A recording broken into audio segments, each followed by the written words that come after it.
All right, I'm going to make a quick book review on coaching people to train their dogs.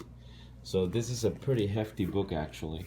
If you look at it, it's not like a little handout, it's actually a decent sized book, right? Um, Here's the thing when it comes to books in general.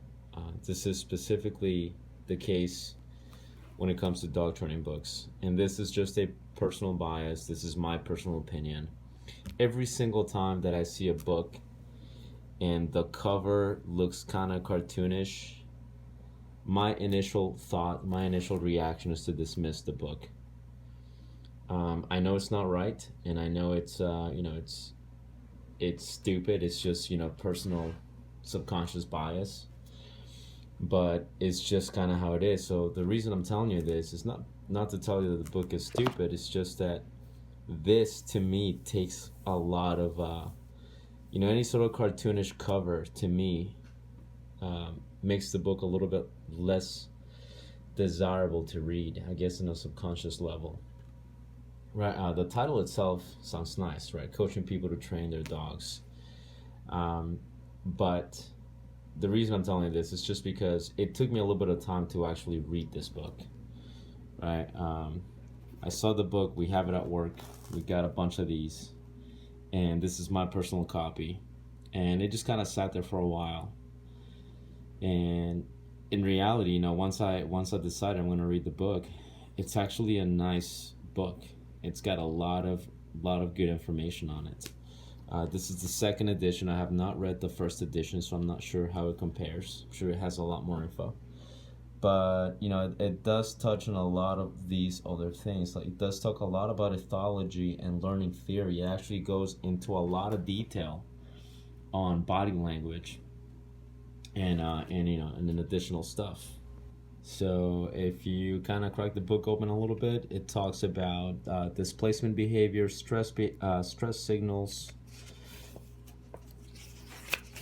Um, Touches a little bit on ethology as well.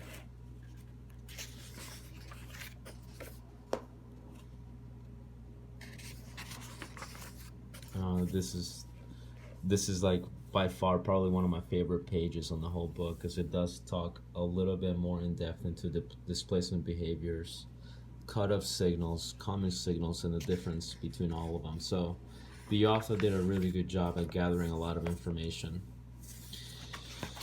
Now, the book does have a little bit of a bias towards positive reinforcement based training.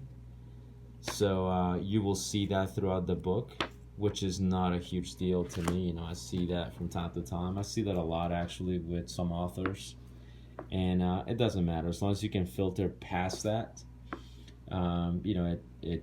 It's not bad.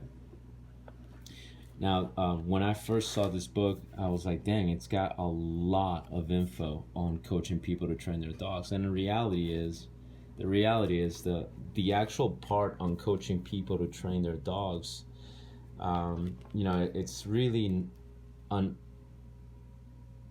overall, package. If you think about it, it's like the purpose of the book was to really help you understand dogs a little bit better, so that you can help your clients understand their dogs. So if you look at the business stuff and how to talk to people, how to deal with clients, there's definitely part of that into it. But the bulk of it is really kind of helping you understand about learning theory, ethology, body language, how to run the business, and also how to deal with people. So I'd say overall this is a great book. My personal opinion is definitely a good book. The cover, I don't think it did it enough justice. It looks kind of corny in my opinion. Again, that's just a personal bias. And that's it. Other than that, great book.